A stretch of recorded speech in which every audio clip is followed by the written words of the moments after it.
Le transport aérien est en croissance exponentielle. Alors, et nous, à Montréal, là, plus que dans le reste du Canada. Tu peux raisonnablement penser à être dans le terminal puis t'asseoir sur un fauteuil 12 minutes après. En termes de développement économique, tu sais, ça, on n'en a pas parlé encore, mais ça vient changer le portrait de la Rive-Sud puis de l'Estrie d'une façon importante. Donc, il y aura plus de vols, mais moins de bruit. Il y aura plus de vols, mais moins de bruit. Bonjour à tous, bonjour Valérie. Salut Audrey. Bienvenue à ce nouvel épisode de Ceci n'est pas une revue de presse, édition du 27 mai 2026. Valérie, qui aurait cru qu'on pourrait faire un jour Saint-Hubert-Vancouver dans les airs? L'aéroport métropolitain de Montréal, le MET, à Longueuil, va lancer ses vols commerciaux le 15 juin. Oui, ça fait tellement longtemps qu'on parle de ce projet. Nos collègues du Courrier du Sud ont couvert en long et en large ce sujet-là parce qu'un nouvel aéroport, mais ça peut faire évidemment le bonheur des uns, mais susciter beaucoup d'inquiétudes chez d'autres. Et on a fait le tour de la question avec Simon-Pierre Daimon, vice-président aux affaires corporatives et légales, communication et marketing de l'aéroport métropolitain de Montréal, le MET. Et avant d'aller à l'entrevue, on vous rappelle de vous abonner à notre chaîne YouTube Ma vie, ma région pour du contenu exclusif. Bonne écoute! Ceci n'est pas une revue de presse, c'est un balado animé par Audrey Leduc-Brodeur et Valérie Lessard, une production de Gravité Média. Monsieur Diamond, bonjour et bienvenue au balado. Bien, merci Bonjour. de m'inviter. Avant qu'on parle du nouveau projet là, qui s'en vient, on voulait rappeler en fait à nos auditeurs que l'aéroport de Saint-Hubert, ça fait longtemps qu'il existe. Pour vous donner une idée, en fait, est-ce que vous pouvez nous expliquer quel genre d'activité on retrouve en ce moment à l'aéroport? En ce moment, surtout, c'est de l'aviation générale. Alors, c'est beaucoup des écoles de pilotage. Alors, ça a fait les manchettes, d'ailleurs, de nombreuses reprises dans les dernières années. Alors, beaucoup d'écoles de pilotage, des propriétaires de Cessna qui font du plaisancier. Il y a beaucoup d'aviation privée. Alors, ça, c'est des services pour les propriétaires de jets. Alors, et là, on pense souvent à l'homme d'affaires. Tu sais, bon, il y a aussi beaucoup là-dedans les équipes de hockey, Oui. les équipes sportives, alors tout ça. Et après ça, l'approvisionnement dans le secteur minier dans le nord du Québec. Alors, il y a énormément de cette activité aérienne-là qui se passe à Saint-Hubert. Et nous avons déjà un transporteur commercial qui est Pascan Aviation. Alors, Pascan offre des services au grand public. Alors, on achète son billet pour aller aux îles de la Madeleine ou en Gaspésie ou dans les Maritimes. Tu sais. Ça se peut-tu que les snowbirds qu'on a vus dans le ciel aussi dans les derniers jours, justement, je sais pas, décollaient ou atterrissaient à Saint-Hubert? Ça se peut. D'ailleurs, à chaque 2 ans, en tout cas depuis un certain temps, il y avait toujours un gros spectacle aérien. Alors, ça servait à ça aussi. Il y a une base militaire également sur le site. Alors, c'est le 438. Alors, c'est un escadron d'hélicoptères. Il y a tout un héritage militaire, cet aéroport-là. Et là, ça, c'est un vestige. Il reste encore une base militaire de l'aviation canadienne. Et après ça, ben, on a aussi certains services. Hein? Alors, des évacuations médicales avec Air Médic. On a la SQ, la GRC qui ont également aussi des bases, soit d'hélicoptères, soit d'avions. Alors, c'est assez diversifié. Et alors, c'est ce qu'on retrouve présentement.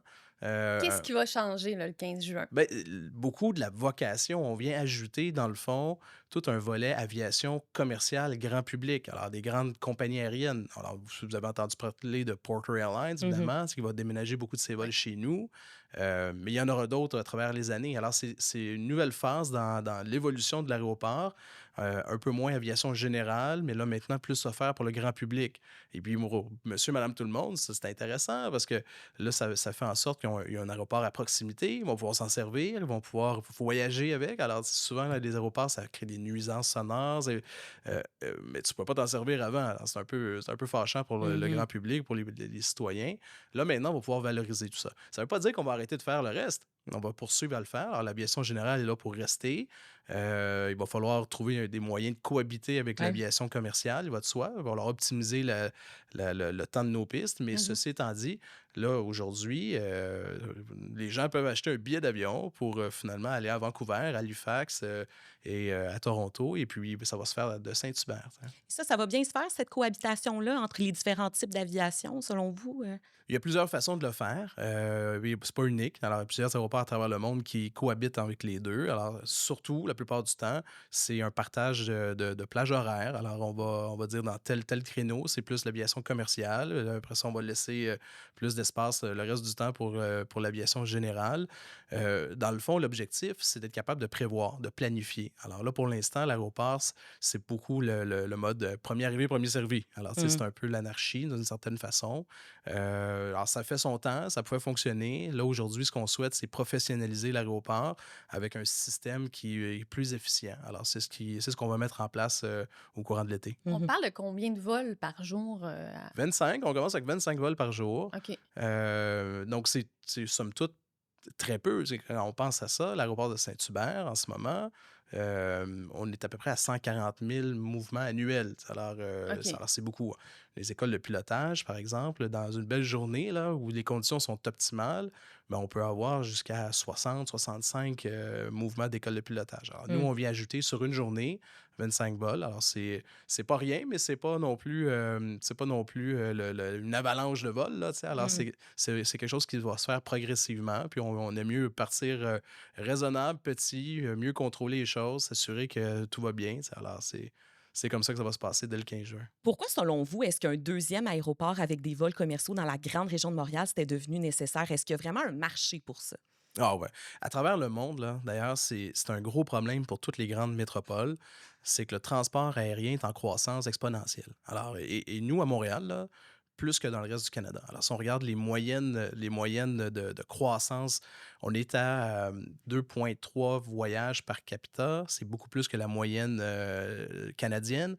Et selon les dernières statistiques de IATA, qui est l'Organisation internationale de l'aviation, le trafic mondial aérien va doubler d'ici 20 ans. Alors, doubler d'ici 20 ans, c'est une pression extraordinaire sur les infrastructures en place. Évidemment, il y a beaucoup l'Asie là-dedans, le Moyen-Orient, qui est en croissance fulgurante, mais ça n'empêche pas moins qu'en Occident, il y a sérieusement un enjeu d'infrastructure. Puis là, nous, on le voit ici à Montréal, là, c'est-à-dire, je pense qu'il faut pas être aveugle. Là. Il y a certaines limites, beaucoup de congestion à l'aéroport Montréal-Trudeau. Alors, je pense qu'un peu plus de capacité aéroportuaire ferait du bien. Si on regarde autour de nous, là, on n'a pas besoin d'aller très loin. C'est juste à Toronto, il y a déjà plusieurs aéroports. Même chose pour Vancouver. Après ça, évidemment, des plateformes comme Paris, Londres, New York ont déjà plusieurs aéroports qui desservent une même métropole. L'objectif, c'est quoi? C'est qu'il y a deux façons de faire du développement aéroportuaire. Il y a la façon qu'on voit d'ailleurs en Asie pour Moyen-Orient, c'est des méga aéroports avec des passagers, là, 100 millions de passagers annuellement. Alors ça, c'est extrêmement lourd comme infrastructure. La congestion pour y aller, l'empreinte sonore, environnementale est importante. C'est très inapplicable dans un contexte nord-américain ou occidental. C'est pour ça que ce qu'on voit partout, c'est la multiplication d'un réseau d'aéroports. Alors, il va toujours avoir un hub principal. Alors, nous, on n'est pas là pour faire de la concurrence à Montréal-Trudeau d'aucune façon. Le hub principal, alors les gros porteurs puis les avions de connexion vont toujours aller à Trudeau. Et puis ça, c'est correct, ça. Puis nous, on n'a pas l'ambition d'avoir de gros porteurs. D'ailleurs, rapidement, on a annoncé que même si la piste est suffisamment grande, c'est pas notre objectif. Il n'y aura jamais de gros porteurs au Met. Ce sera toujours des avions monocouloirs. Là. Alors ça... On parle de quel, par exemple, quel gros porteur là, dont vous parlez? Ben, des gros porteurs, là, c'est des 300 passagers. Tu rentres là-dedans, puis c'est pas ça qu'on veut. Alors, nous, ce qu'on souhaite, c'est des avions qu'on appelle dans le jargon des narrow body, alors des avions de classe C. On rentre dans l'avion, puis il y a un seul corridor. Alors, des fois, tout dépendant de la configuration, tu as 3 sièges de chaque bord ou 2 sièges de chaque bord, ça dépend des compagnies aériennes. Somme toute, on peut rentrer de 200 à 200 personnes là-dedans. Voyez-vous, les avions de Porter qui vont décoller utilisent des Embraer E2. Alors ça, c'est des avions extrêmement silencieux. Tu as 130 passagers dans un avion comme ça. Et l'autonomie de ces avions-là est rendue extrêmement, extrêmement longue. Avant, ce n'était pas le cas. Si on recule, là, une dizaine d'années, avec un narrow body, on ne pouvait pas aller si loin que ça. C'était tout du court courrier qu'on appelle. Là, aujourd'hui, il y a certains de ces types d'avions-là qui ont 10 heures d'autonomie. Alors, 10 heures d'autonomie, tu traverses un continent, tu traverses l'Atlantique. Et les compagnies aériennes aiment ça. Pourquoi? Parce que ça consomme beaucoup moins d'essence. Pas moitié moins d'essence, là. 4 fois moins, 5 fois moins d'essence. C'est beaucoup plus silencieux. Le passager n'aime pas faire des connexions. Je ne sais pas pour vous, là, mais moi, si je peux éviter une connexion, là, une escale à quelque part, je l'évite. Or, le gros porteur, souvent, tu n'as pas le choix parce que bon, tu remplis l'avion de gens qui ne vont pas tous à la même place. Ça a ses avantages. Ça donne plus de destinations, plus d'offres pour les passagers. Mais par contre, tu as des escales. Et tu es à porte d'embarquement pas mal plus longtemps. Le temps que les gens rentrent, sortent, tu fasses le ménage, tu vides les bagages, c'est beaucoup plus long. Les plus petits avions te permettent de finalement un roulement beaucoup plus rapide. Alors, on regarde aujourd'hui le développement de l'aviation, on se rend compte que les compagnies aériennes achètent principalement des narrow body parce que c'est beaucoup plus facile, ça consomme moins d'essence, c'est plus silencieux pour les gens. Ça te permet aussi d'aller dans des plus petits aéroports. Alors, lorsque tu as un gros porteur, tu peux pas atterrir n'importe où, hein. Tu atterris dans des gros hubs, dans des gros aéroports qui sont congestionnés, qui coûtent cher, tu n'as pas toute la latitude.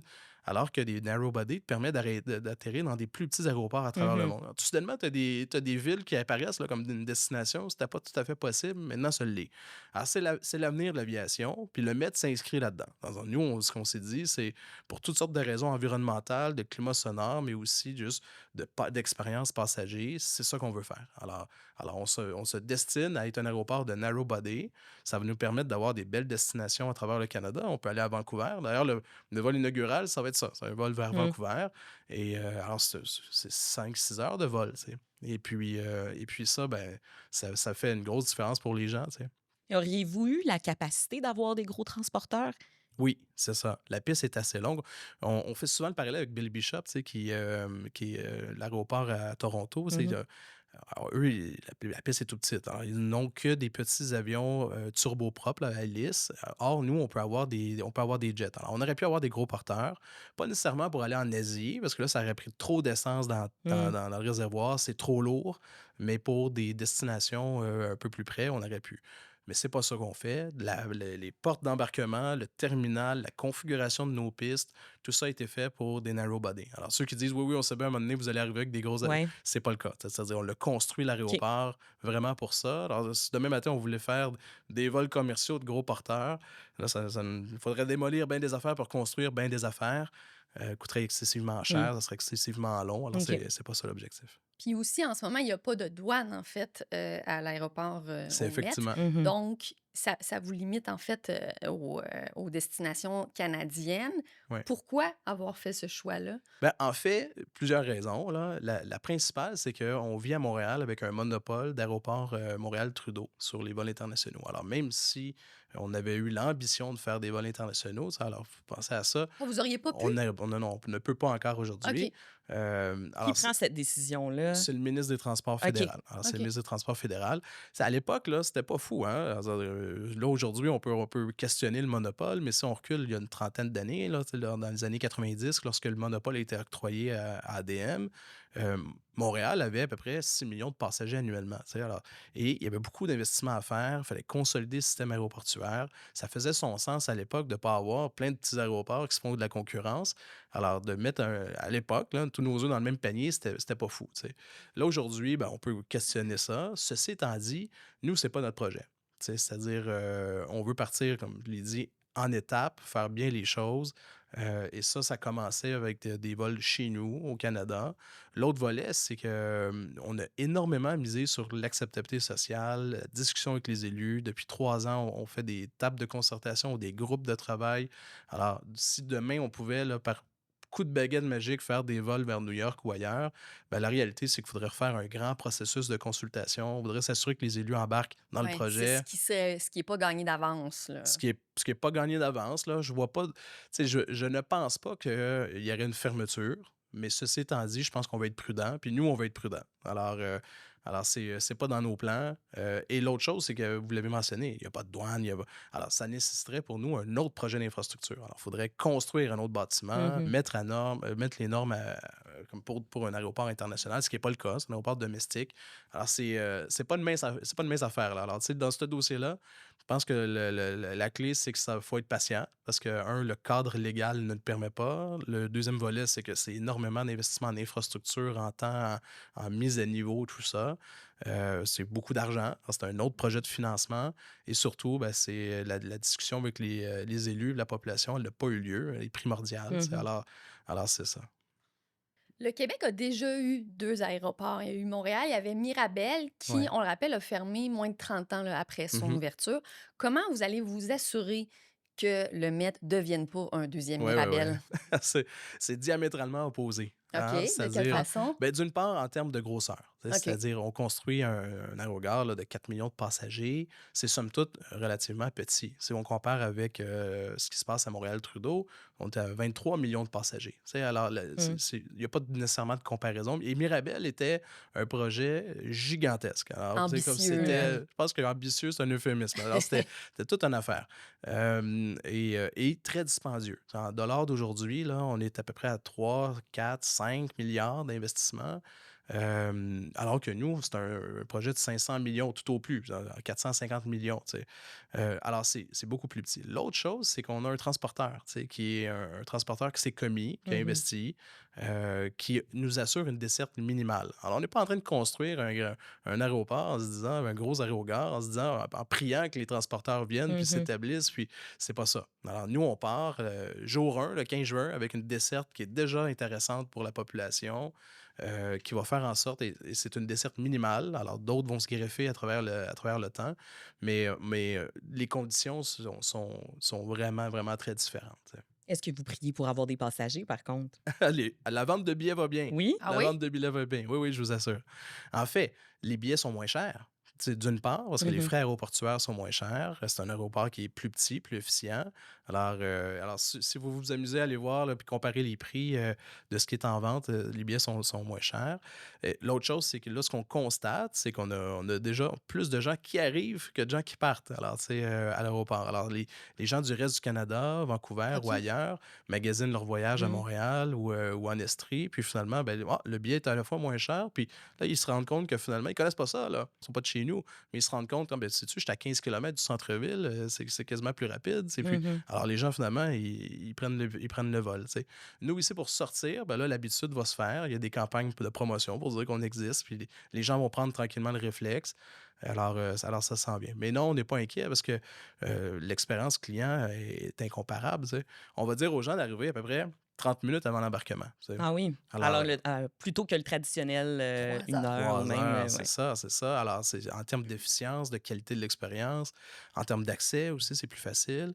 Je ne sais pas si vous avez eu l'occasion de voir les rendus, les photos de l'aérogare, Mhm. mais moi, personnellement, c'est le plus beau que j'ai jamais vu. Alors, c'est des fauteuils très luxueux, des fauteuils de cuir. Tu as l'impression que tu es dans un lounge privé d'une compagnie aérienne très chic, mais finalement, c'est l'aérogare au complet qui est comme ça.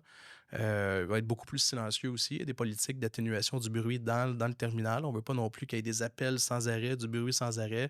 C'est l'expérience anxiogène de l'aéroport. On va tout faire en sorte pour que ça soit rapide, soit efficient. Alors les gens qui finalement se stationnent ont déjà leur boarding pass dans leur téléphone, leur carte d'embarquement. Souvent, c'est ça. Là. Tu vas au screening de sécurité. Tu peux raisonnablement penser à être dans le terminal puis t'asseoir sur un fauteuil 12 minutes après. Et là, tu attends ton vol. Il y aura un bâton rouge, un café dépôt. Alors, tout ce qu'un aéroport a, à plus petite échelle, mais Mhm. tous les services sont là. Alors, ça promet une belle expérience. Hein. Et après ça, on a fait plusieurs études d'accessibilité, de mobilité. On s'est rendu compte que en toutes circonstances, là, dès que tu es au centre-ville de Montréal, Plateau, Rosemont, tout l'est de l'île de Montréal, c'est toujours plus vite d'aller au Met que d'aller à Montréal-Trudeau. En voiture? En voiture. Et en transport en commun, là, on rapatrie tous les gens au terminus Longueuil. Et là, on a le Mhm. Medbus, qui est un express qui part du terminus Longueuil. Bon, qui fait quelques arrêts. Là, à chaque fois, le réseau de transport Longueuil me chicane. Ils disent, c'est pas tout à fait un express. Là. Il y a un arrêt, effectivement, il y a un arrêt à la gare de train Saint-Hubert. Mm. Bon, d'ailleurs, là, on peut prendre des passagers d'Exo, on peut prendre des passagers. Bon, il y a une station de Bixi, il y a aussi un stationnement incitatif. Et après ça, la navette poursuit puis s'en va au débarcadère. Donc, le Medbus est aux 35 minutes. On commence avec ça. On va probablement augmenter la fréquence à travers le temps. Mais voilà. Puis après ça, pour les gens de la Rive-Sud, des gens de l'Estrie, je veux dire, si c'est un vol domestique, je vois pas pourquoi tu irais dans le West Island. Alors, on n'est pas inquiet. Parce que l'accès à l'aéroport de Trudeau est C'est que difficile. Oui, tu oui. rajoutes un pont, tu rajoutes de l'autoroute, tu rajoutes Ouais. un débarcadère en construction, alors que nous, on aura la capacité d'accueillir les gens avec une expérience qui est agréable. Alors, Justement, vous parlez de comment vous rendre à l'aéroport. Un des enjeux qui a été soulevé, c'est la congestion routière. Jusqu'à maintenant, il n'y a pas de réaménagement qui a été prévu avant l'ouverture. Pouvez-vous nous dire pourquoi? en fait, il y en a. Présentement, d'ailleurs, ceux qui font du vélo, qui vont voir l'aéroport, là, tu sais, qui veulent voir, là, pour l'instant, vous allez remarquer que la route de l'aéroport et le boulevard Clearview sont complètement fermés. Alors, Mhm. il y a des travaux de connexion, élargissement de boulevard, installation de feux de circulation, tout ça pour augmenter la fluidité du secteur. Sinon, pour le reste, pour le réseau artérien plus englobant là, tu sais, alors de la région, c'est tout simplement qu'on n'en a pas de besoin pour tout de suite. Alors, toutes les études de mobilité pointent dans la même direction. Avec 4 millions de passagers, on commence année 1 avec 1 million de passagers, tu sais, alors, dans l'année. Alors, c'est somme toute assez mineur. Là. On se retrouve à ajouter sur le réseau routier dans les heures de pointe. Alors, moi, quand je vais travailler le matin, là, l'heure de pointe, là, alors c'est disons, entre 8 h et 9 h, puis le Mhm. soir entre 4 et 5 h, là, on vient ajouter 250 voitures à peu près sur la route. Tu sais. C'est somme toute très minimum. Là. Alors, n'importe quelle compagnie ou IGA va générer plus de trafic que ça. Pensons à ça, là, l'autoroute 30, à peu près 80 000 voitures par jour. Mhm. Alors, tu sais, Mais elle est quand même congestionnée, Oui, l'autoroute déjà. 30 elle est quand même dans le secteur, congestionnée, là. quand même congestionnée.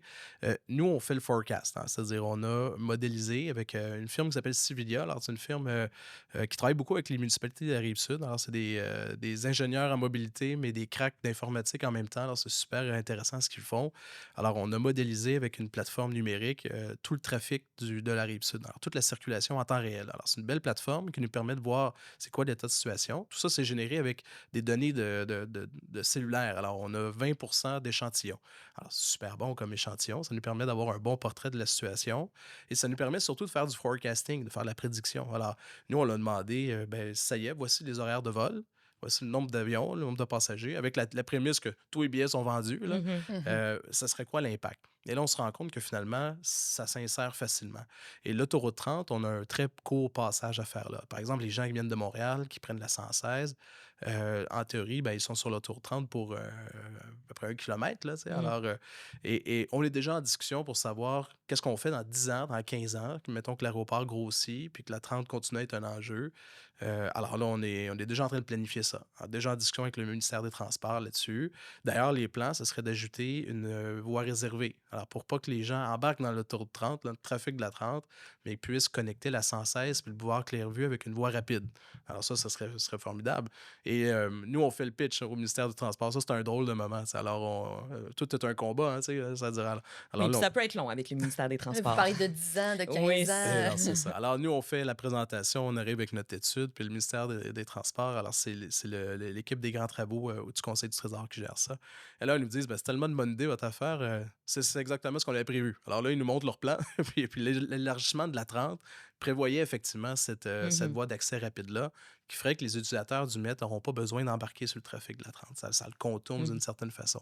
Là, maintenant, à savoir, c'est quand ils vont la faire, Faut se l'élargissement. croiser les doigts C'est qu'elle l'ait. ça. Mais ça a été mis en suspens l'année dernière, en C'est ça, 2025. exact. Il devait commencer en 2026. Là, c'est pas tout à fait clair. Mais c'est encore au PQI, c'est encore annoncé. Les corps publics disent qu'ils vont le faire. Alors, nous, on met de la pression pour que ça se fasse. La bonne nouvelle, c'est que c'est pas un besoin immédiat. C'est un besoin qu'on, selon nous, on va avoir besoin dans 10-15 ans, mais ça ne nous empêche pas de vouloir travailler dessus maintenant. Tu sais. Mhm. Donc, quelles sont les meilleures options pour les voyageurs pour se rendre? C'est la navette? Mais la navette est une belle option. Ça t'évite de payer le stationnement, ça t'évite d'avoir un accès plus rapide. Et puis, je pense qu'on va privilégier ça. En tout cas, nous, on va faire de la pression pour que les gens prennent ça. Bon, si jamais la navette ne fonctionne pas, parce que c'est pas tout le monde qui est près d'une station de métro ou qui a une Mhm. ligne d'autobus, alors si tu es à Longueuil ou tu n'es pas loin de la ligne orange à Montréal, ça va. Alors, tu t'en vas à Longueuil plutôt rapidement. 15 minutes plus tard, tu es rendu, ça se fait bien. T'sais. Pour les autres options, on a quand même une option de covoiturage. Alors ça, c'est assez unique. Les aéroports, généralement, ne font pas ça. Ou du moins, il existe des compagnies de covoiturage, mais là, on en a choisi une avec qui on a fait un partenariat. On a une plateforme qui va être sur notre site web qui va permettre aux gens, en quelques minutes, là, pas besoin de créer de compte, quoi que ce soit. Ça fait juste dire, ben moi, je m'en vais au Met à telle heure, je cherche quelqu'un qui veut embarquer. Quelqu'un dit, ben moi, j'habite sur ton coin de rue. Et là, en quelques clics, en quelques secondes, tu as un match qui est fait. Alors, les gens vont pouvoir se donner des lifts, en quelque sorte. T'sais. Ça, on va faire un peu de promo là-dessus. Mhm. C'est assez innovateur, c'est assez nouveau. Puis sinon, effectivement, tu as les accès autoroutiers. T'sais, on est assez chanceux. Tu sais, la pire affaire pour un aéroport, c'est d'être enclavé, d'avoir Mhm. un seul accès, parce que là, tu es dépendant. Tu sais. Alors, nous, si on regarde, là, on a plusieurs accès autoroutiers. D'abord, des ponts, là, on en a plusieurs, là, c'est-à-dire tu as le pont Mhm. Champlain, tu as le pont Jacques-Cartier à peu près à équidistance. Pour tous les gens de l'est de l'île, ben là, tu as, le tunnel qui était en travaux, mais bon, Oui. on voit la lumière au bout du tunnel, là, pour faire un jeu de mots. Sinon, après ça, ben, tu as l'autoroute 30 à 116, et puis les gens de Boucherville peuvent arriver par la 20. Et donc, finalement, on est relativement chanceux. Tu sais, c'est pas enclavé. Et comme vous dites, toute la clientèle aussi, comme en dessous de, tu sais, de Montérégie, Ouais, Estrie, qui, Mhm. plutôt que de se rendre à Montréal, peut faire, c'est va ça. peut-être être attiré. Exact. Ben, assurément. Tu sais, d'ailleurs, nous, on travaille beaucoup avec les gens de l'Estrie. On est allé il y a des congrès, tu sais, dans le tourisme. Et là, eux voient ça comme une opportunité de développement extraordinaire. Tu sais. On peut attirer soit du congrès, des gens d'affaires, bon, évidemment, tout ce qui est villégiature, alors les montagnes de ski, tout ça. Ben, les autres, ils se disent, ben là, j'ai peut-être une clientèle de Toronto, là, qui, plutôt que d'aller à Mm. Tremblant, pourrait vous dire, ben, je vais venir en Estrie cette année. Tu sais. Alors, en termes de développement économique, tu sais, ça, on n'en a pas parlé encore, mais ça vient changer le portrait de la Rive-Sud puis de l'Estrie d'une façon importante. Parce que là t'as un aéroport qui est fantastique, facile d'accès, rapide. Ben alors, en termes de planification de ton offre touristique ou de ton urbanisme, c'est super intéressant. Tu sais. Mais quelle industrie va en profiter le plus selon vous? C'est dur à dire parce que souvent, on pense que le Met, ça va être surtout des gens d'affaires, tu Mhm. sais, parce qu'on se dit, bah, c'est beaucoup de Toronto, ils Ouais. vont vendre des petits avions, etc. Mais en fait, dans nos analyses, c'est 50 du leisure, alors du voyage de plaisance, puis 50 du tourisme d'affaires. Alors, par exemple, Toronto, 4 jours, là, tu sais, pour voir un spectacle de musique, faire du restaurant, du musée, ben là, tout d'un coup, ça devient attrayant parce que tu peux y aller très rapidement sans trop te casser la tête. Vancouver, on s'est rendu compte, c'est une destination qui est très populaire. Alors, Porter offre deux vols quotidiens pour Vancouver et c'est peut-être le vol le plus populaire jusqu'à maintenant. Tu sais. Mm. Alors, les gens, ils se disent, ben, je voyage au Canada, je ne tente peut-être pas d'aller aux États-Unis pour toutes sortes de raisons Le qu'on timing est connaît. bon pour Oui. vous. Fait que là, ben voilà, fait que pourquoi pas. Puis après ça, tu as tout le ski, tu sais, Banff, puis Whistler, etc., qui vont en bénéficier. Chez nous, ben là, je pense que ça va être beaucoup toutes les associations professionnelles, tout le congrès, le tourisme d'affaires, les équipes sportives, etc. Alors, les fans. Alors là, je pense que ça peut beaucoup aider. Puis après ça, effectivement, les gros générateurs de déplacement. Tu sais. Alors, le Festival des Montgolfières, les montagnes de ski, les vignobles, les auberges. Alors, tous ces gens-là vont en bénéficier. Et là, notre défi maintenant, nous, depuis 3 ans, on parlait beaucoup avec les élus, on parlait beaucoup avec les groupes de pression. Ce qu'on voulait, c'est s'assurer que les demandes des citoyens soient répondues. Là, on tombe dans une phase de notre développement où là, on veut beaucoup travailler avec les agences touristiques. Tu sais, avec Tourisme Montérégie, Tourisme Canton de l'Est. Alors, on veut s'assurer qu'on réponde aux besoins puis qu'on va chercher le maximum pour nos régions. Évidemment, un aéroport comme celui-là sur la rive sud, ça peut être hyper intéressant pour les voyageurs de la rive sud. Par contre, pour les résidents du secteur, ben, il y a des inquiétudes, vous êtes au courant, puis il y en a entre autres beaucoup concernant le bruit. L'aéroport à Saint-Hubert a fait l'objet de plaintes et de pétitions par rapport à ça depuis de nombreuses années. Là, en ajoutant les vols commerciaux, à quoi les citoyens peuvent s'attendre en termes de bruit? Ben, j'ai des bonnes nouvelles. Tu sais, puis d'emblée, c'est légitime. Hein. On arrive avec un nouvel aéroport, un gros projet. Tu sais, là, du monde peut se poser des Ben oui. questions. D'ailleurs, la question du bruit, c'est la première chose qu'on a fait. Alors, la première affaire avec la table de concertation régionale, on a demandé à Stantec, qui est une firme connue là, de génie, qui font de la modélisation acoustique. Alors, essentiellement, là, c'est assez standardisé à travers le monde. Là. C'est des logiciels avec une méthodologie formelle. Alors, on a choisi une méthodologie, puis on a fait l'étude et on était capable de faire le forecast de ce qui va arriver. Pourquoi? Parce qu'on connaissait les horaires de vol, on savait quel type d'avion et tout ça est programmé. Deux bonnes nouvelles. Tu sais. La première, c'est qu'on fait le ménage. Tu sais. Alors, l'aéroport, depuis plusieurs décennies, c'est un peu le Far West. Alors, toutes sortes de choses qui se passaient. Il n'y avait pas si longtemps, là, on avait un avion qui décollait à 2 heures du matin et qui réveillait tout Saint-Hubert au grand complet. Alors, qui était extrêmement bruyant. Il le faisait pour des raisons d'approvisionnement du secteur minier. Mais c'est un avion qui était interdit de vol en Europe et aux États-Unis. Là. Puis nous, il décollait et il réveillait tout le monde. Alors, ça a été un avion qui a été interdit. L'autre chose, c'est qu'on a pour les vols commerciaux mis la règle en place qu'il n'y aura pas de vol de nuit. Jamais. Alors, ça, on a la discrétion de le faire. L'aérogare est fermé. Et, Entre 23 heures et 8 heures, c'est ça? non, entre Non? 23 heures et 7 heures. 7 heures, Et OK. puis, Ça s'est avéré que tout ça, c'était des demandes, hein, d'ailleurs, qui étaient dans les consultations publiques là, qu'on a eues. Alors, tout ça, c'était demandé par la population, on l'a fait. Ensuite, on a mis en place des mesures de décollage rapide, interdiction d'essais moteurs de nuit. Ça aussi, des fois, ça réveillait le monde. Et puis, après ça, ben, il y a aussi les écoles de pilotage qui utilisent davantage de simulateurs de vol. Alors, à travers les années, ça s'est déjà manifesté. Là, on a déjà vu ça. Il y a aussi une école de pilotage qui a quitté. Alors, on en avait 4, il en reste 3. Alors, tout ça étant, c'est qu'on professionnalise puis on diminue l'empreinte. Alors, partout où on pouvait faire quelque chose, on le fait. Avant, c'était peut-être pas la priorité des administrations avant, mais là, maintenant, nous, ça l'est. Tu sais. Et les avions qu'on amène, alors on parlait tout à l'heure de 25 vols, Mhm. c'est les avions les plus silencieux sur le marché en ce moment. Alors ces avions-là font moins de bruit au décollage qu'un Cessna. Alors, c'est ironique, je le sais, mais c'est des statistiques officielles de Transport Canada. Alors, pourquoi? Parce que c'est une technologie extrêmement récente c'est un peu similaire à ce qu'on avait évoqué avec la C-Series là, tu sais, Mm. d'Airbus. Là. Alors, de Bombardier, j'aimerais dire, mais c'est Airbus. Alors, c'est des avions extrêmement performants. Longue histoire courte pour dire que le rapport de Stantec sort fait l'empreinte acoustique présentement. Alors, il y a 3 ans, on a fait une empreinte acoustique. Voici le bruit de l'aéroport. Tu sais, voici nos statistiques.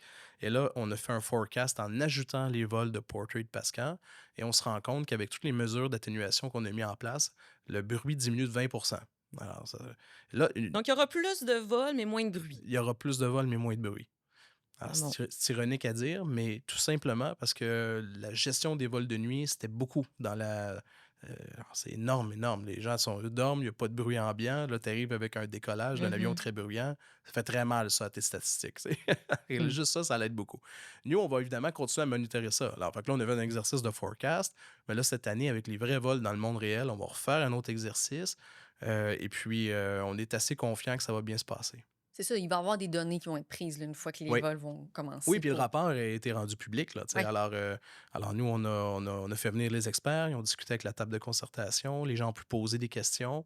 Puis d'ailleurs, aujourd'hui, c'est plus un sujet nécessairement. On parle d'autres enjeux, on parle d'accès, on parle de mobilité, on parle de qualité de l'air. Mhm. Alors, Mhm. il y a tout ça, mais les gens nous apparaissent assez rassurés sur la question du climat sonore.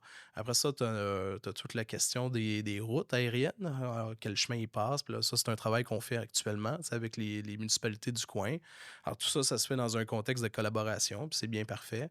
Y a-t-il Euh, une grosse marge de manœuvre, comme des routes qu'on peut prendre? Parce Pas que ça, on beaucoup. va à Vancouver, j'imagine, Mhm. Pas pour aller dans beaucoup. une direction. Pas beaucoup, puis c'est pas tant de notre faute. C'est que le trafic aérien est tellement important Ouais. et on a un gros joueur juste à côté qui est Dorval, qui est littéralement, en termes d'avion, là, collé sur nous, Ouais. qui utilise beaucoup les passages de la Rive-Sud. Alors, les avions de Dorval passent par la Rive-Sud avant d'arriver à Montréal. Alors, c'est comme ça que ça se fait. Alors, on n'avait pas beaucoup de discrétion, nous. Alors, c'est ça. Mais là, d'ailleurs, tu sais, on va mettre en place un outil qui s'appelle WebTrack, qui va permettre aux gens, ils vont se connecter sur notre site web, ils vont pouvoir voir en temps réel les avions dans le ciel. Alors, ceux qui aiment l'aviation, là, ils vont pouvoir voir comme si c'était un petit SimCity. Là. Alors, là, tes avions, ils passent par là. Là puis, Quel et, avion me Mhm. passe au-dessus de la tête? et tu peux cliquer sur l'avion, savoir il vient d'où, il s'en va où, à quelle altitude, quelle compagnie. Et tu peux faire aussi une plainte sur cet avion-là. Tu sais, alors, si tu dis, ben, moi, je ne l'ai pas aimé, là, il était trop bas, etc., tu fais une Mm. plainte. Tu écris pourquoi. Et là, nous, ça va nous permettre plusieurs choses. Un, de la transparence. Aussi, les gens vont se rendre compte que bien souvent, c'est pas des avions qui atterrissent ou qui s'en vont à Saint-Hubert, ou c'est souvent des avions de De Dorval. Dorval. L'autre volet, c'est que ça va nous permettre d'aller chercher des données. Tu sais. Alors là, pour l'instant, par exemple, la gestion de nos plaintes, ben honnêtement, on reçoit des courriels, puis c'est dur d'attribuer ça à un vol. Là, tu sais, là, ça va nous permettre d'être beaucoup plus scientifique de notre approche, d'être capable de déceler des enjeux. Et s'il y a un problème, puis répétitif sur, par exemple, une route ou un type d'appareil, ben là, on a tout un processus qui a été mis en place avec un comité climat sonore, avec des demandes qui seront faites à Transport Canada, etc. Alors, il y a toute une infrastructure qui n'existait pas avant, qui a été mise en place pour qu'on soit capable de toujours travailler sur le climat sonore. Vous avez évoqué la qualité de l'air aussi, qui est une préoccupation Oui, des résidents du oui. secteur. Justement, des capteurs d'air doivent être installés. Est-ce que c'est le cas? Est-ce que c'est fait? Oui, oui, oui, ils le sont. L'objectif pour nous, c'était de faire de la captation de qualité de l'air dans des particules fines avant le début des vols commerciaux, puis après ça, évidemment, après, pour être capable de faire un comparatif. Mhm. Tu sais. Alors, effectivement, sont installés les capteurs, donc on va être capable d'avoir un échantillon d'avant, un échantillon d'après. La captation va durer 6 mois. avec cette captation-là, on va avoir un premier rapport. Alors là, on est accompagné de Atkin Realis, qui est la firme qu'on a Mhm. sélectionnée là-dedans, qui a une grande expertise, elle accompagne beaucoup d'aéroports là-dedans. Mais on a aussi fait un comité avec la santé publique de la Montérégie parce qu'on voulait s'assurer des impliqués, puis aussi, ils ont des bonnes idées, puis ils sont motivés à travailler avec nous. Alors, on a créé ce comité-là conjoint avec la santé publique, Atkin Realis et nous. C'est un comité d'experts. Alors, ce qu'on va faire, c'est évidemment analyser les données. Fait que là, on a commencé la captation, on a déjà des données préliminaires qui sont très rassurantes, mais somme toute, le rapport, on va le rendre public, puis on va l'analyser avec la santé publique. Mais le plus important, c'est de créer un plan d'action. Alors, ce qu'on veut, nous, c'est être l'aéroport qui est le plus avant-gardiste là-dedans, qui est très proactif. Alors, tu sais, on peut, la plupart du temps, en fait, c'est ce qui arrive. On monitore la qualité de l'air. Tout est beau, pas de problème, on fait rien. Tu sais. Alors, je pense que nous, on peut être plus proactif, faire de l'expérimentation. Alors, c'est ça l'objectif. Ils Euh, sont où, les capteurs d'air? Où ils ont été installés? il y en a trois. Alors, il y en a un dans les champs, à côté de Clairvue, au Mhm. bout des pistes. Alors, on en a chacun au bout des pistes, là. C'est ce qu'on voulait. Alors, il y en a un sur Clairvue, au bout de la piste, du côté, mettons, Sainte-Julie, là. Après ça, tu en as un autre à l'hôtel de ville, dans le stationnement de l'hôtel de ville, qui est en bout de piste aussi. Alors, Mhm. l'hôtel de ville est au bout de la piste. Et après ça, on en a mis un peu dans les quartiers résidentiels au sud de la 116 parce qu'on voulait aussi monitorer plus loin dans un quartier qui est avoisinant. Alors, ça, c'est les trois capteurs qui sont là. Là, nous, dans le fond, c'est des capteurs temporaires. Alors, le premier rapport va nous permettre de voir la dispersion, comment ça va, les vents dominants, et ça va nous aider à positionner les capteurs de façon permanente après. Après ça, l'autre chose, c'est qu'on souhaite installer un ou des capteurs de particules ultrafines. Alors, même chose, le premier rapport va nous aider à déterminer l'emplacement optimal pour ça. Et l'autre affaire qui fait partie de notre stratégie, c'est que toutes ces données-là vont être archivées dans une centrale numérique, dans une plateforme digitale, et les données vont être disponibles à l'écosystème de recherche. Alors, tu sais, alors, les gens qui veulent faire des projets de recherche ou vérifier, alors ces données-là seront rendues disponibles. Puis dernièrement, ben, les données de capteurs là, vont être aussi disponibles sur notre site web. Là. Alors, fait partie des choses qu'il faut qu'on programme et tout ça, là, mais ça fait partie de notre intention d'être à la fois transparent et puis et Aviez-vous accès aux données, par exemple, de Dorval pour comparer ou... oui, oui, tout à OK. fait. Dorval a un capteur pile entre leurs deux pistes. OK. Et dans le fond, chaque fois que je rencontre des gens un peu inquiets, tu sais, j'invite à le faire. Là, tu sais, alors, tu peux aller consulter les données de capteurs. Et là, on se rend compte que finalement, le capteur de Dorval entre les deux pistes, c'est des métriques, hein, alors, c'est des chiffres, là, 40 bon, c'est des indices. Et toujours dans le vert. L'indice est tout le temps correct. Puis finalement, tu regardes juste à côté là, l'échangeur Côte de Liesse. Puis là, tu es tout le temps soit dans le jaune ou dans le rouge, là, tu sais, c'est-à-dire À cause du trafic automobile? trafic automobile. Alors, le trafic automobile génère énormément de Mm. particules fines et de problèmes. Alors, je suis vraiment pas inquiet pour Saint-Hubert parce que la réalité, c'est qu'on a un trafic extrêmement plus petit. On commence avec 1 million de passagers, ils sont à 23 millions de passagers à Dorval. Surtout, on n'a pas de gros porteurs.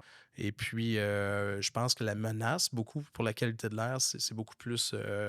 Ça se passe ailleurs qu'à l'aéroport. Mais ceci étant dit, ça ne nous empêche pas d'avoir cette ambition-là, d'être un aéroport les plus innovants possible en matière de qualité Mhm. de l'air, les plus transparents aussi. Alors, c'est un travail qui est déjà commencé avec la santé publique. Et d'être carboneutre aussi d'ici 2050. Est-ce que Oui. c'est réaliste de penser que vous allez atteindre cette... L'aérogare est déjà carboneutre. Alors, souvent les aéroports, c'est des gros bâtiments, faut que tu chauffes ça. Tu sais. Alors, c'est pas. Partout dans le monde, c'est souvent alimenté au gaz, etc. Là, nous, c'est tout électrique. Alors, on était chanceux, la capacité le permettait. Aussi, c'est un bâtiment qui est neuf. Alors, construit avec les règles du jour aujourd'hui. Alors, les types de vitres, alors, tout ce qui est dans la ventilation est fait pour que ce soit carboneutre. Alors, une faible consommation, même si c'est le gros à chauffer, faible consommation.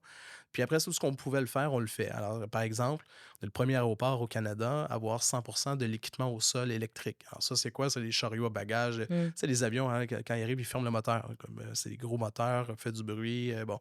Alors, tu sais, bon, finalement, tu fermes le moteur, puis tu remorques l'avion jusqu'à. Alors, ça, c'est des appareils aussi qui, généralement, sont à l'essence. Euh, Chez nous, ils sont électriques. Alors, on a tout le parc qui est électrique.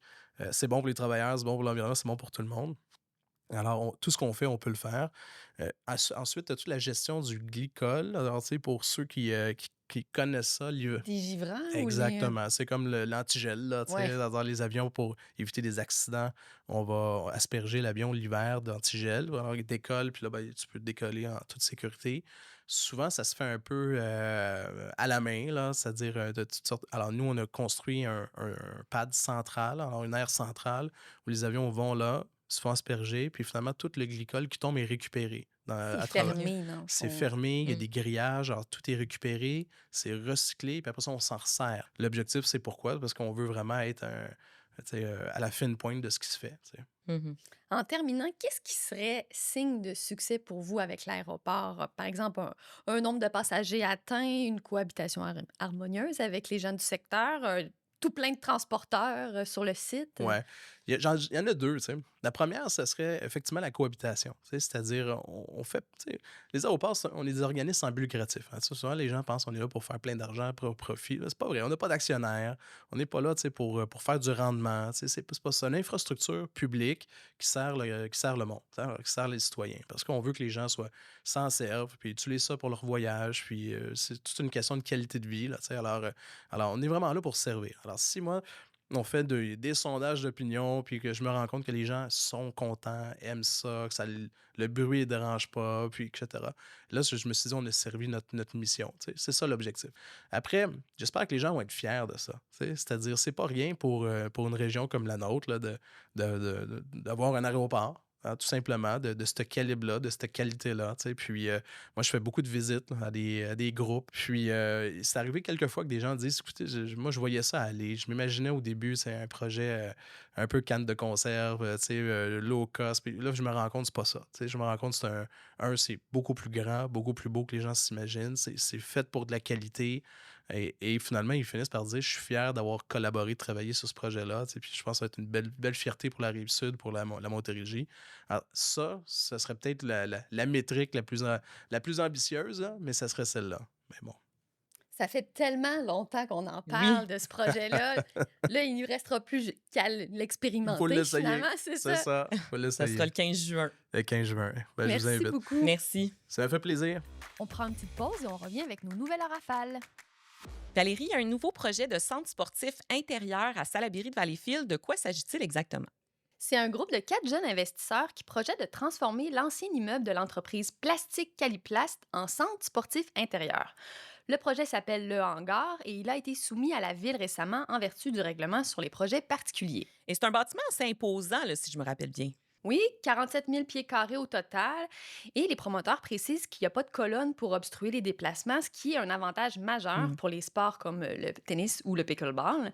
Le site est situé près de la rivière Saint-Charles avec de grands espaces de stationnement aussi. On vise l'installation d'une quinzaine de terrains de tennis et de pickleball, des installations de pratique de golf et de baseball, environ une dizaine de tables de tennis de table et 4 salles polyvalentes qui peuvent aussi être louées. Et depuis la démolition du club de racquetball Édouard Boyer en mai 2025, il n'existe plus vraiment d'endroits intérieurs pour pratiquer ces sports-là dans la région. Exactement, et c'est ce que les promoteurs font valoir. Les gens qui veulent jouer au pickleball ou au tennis à l'intérieur doivent présentement soit se rendre en Ontario, à Kirkland ou à Châteauguay. Donc le marché est là. Les associés voient aussi des possibilités d'expansion futures, par exemple un espace bar-lounge ou des bureaux de professionnels liés à l'activité physique. Et côté approbation, où en sont-ils? Le projet doit encore passer par plusieurs étapes d'approbation municipale, mais les promoteurs espèrent terminer les aménagements d'ici septembre prochain. Donc c'est à suivre. Audrey, tu nous parles aujourd'hui d'une histoire qui va toucher beaucoup de parents de la région. À l'école La Jeunesse, dans le secteur Le Moine à Longueuil, des familles se battent contre une décision qui risque d'aggraver une situation déjà difficile. Oui, c'est un sujet complexe, là, je vous explique. D'abord, le cœur du problème, c'est l'indice de défavorisation. Au Québec, les écoles primaires et secondaires reçoivent une cote de 1 à 10. Les écoles cotées 8, 9 ou 10 sont considérées en milieu défavorisé et reçoivent plus de ressources. Les écoles cotées 9 et 10 ont aussi droit à un maximum de 20 élèves par classe, plutôt que le ratio régulier de 22 à 26. Mais le Courrier du Sud a appris que la cote de l'école La Jeunesse va diminuer à la rentrée. Elle va donc perdre des ressources et le ratio protégé d'élèves. Et là, les parents disent que la situation sur le terrain ne justifie pas cette amélioration. Pas du tout. Deux mamans impliquées dans l'organisation de participation des parents témoignent que c'est pire qu'avant, en fait. Des jeunes ne mangent pas à leur faim. Il y a des sorties scolaires qui coûtaient 5 l'an dernier, qui coûtent maintenant 50 et certaines familles ne peuvent tout simplement pas les payer. Des professionnels sont en arrêt de travail et n'ont pas été remplacés. Et les deux mamans ont reçu des demandes de financement de pratiquement tous les professeurs cette année, tellement les coupures ont été importantes. Et elles ont donné un exemple concret de ce que ça donne dans une classe surchargée. Oui, leurs enfants sont dans la même classe, une classe qui regroupe des élèves de troisième et quatrième année. Avec seulement 17 élèves, l'enseignante ne peut pas faire d'enseignement magistral tellement que ça se désorganise. On est rendu à la troisième étape, mais on enseigne encore la matière de la deuxième. Des parents se voient donc presque obligés d'imposer 1 heure ou 2 d'école supplémentaire le soir à la maison à leurs enfants pour tenter de pallier au retard. Et est-ce qu'il y a des développements récents là-dessus?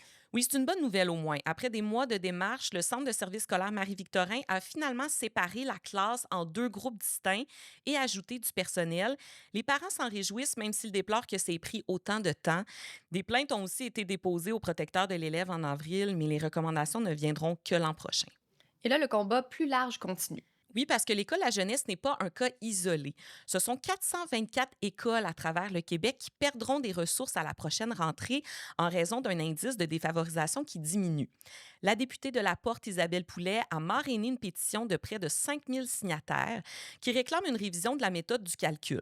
Elle souligne que l'indice est basé sur seulement 2 variables, le niveau de scolarité de la mère et le taux d'emploi des parents, et que bien d'autres facteurs devraient être pris en compte. Et finalement, qu'est-ce que dit le ministère de l'Éducation? Il défend sa méthode. Il dit que les variables choisies sont celles les plus associées à la réussite scolaire.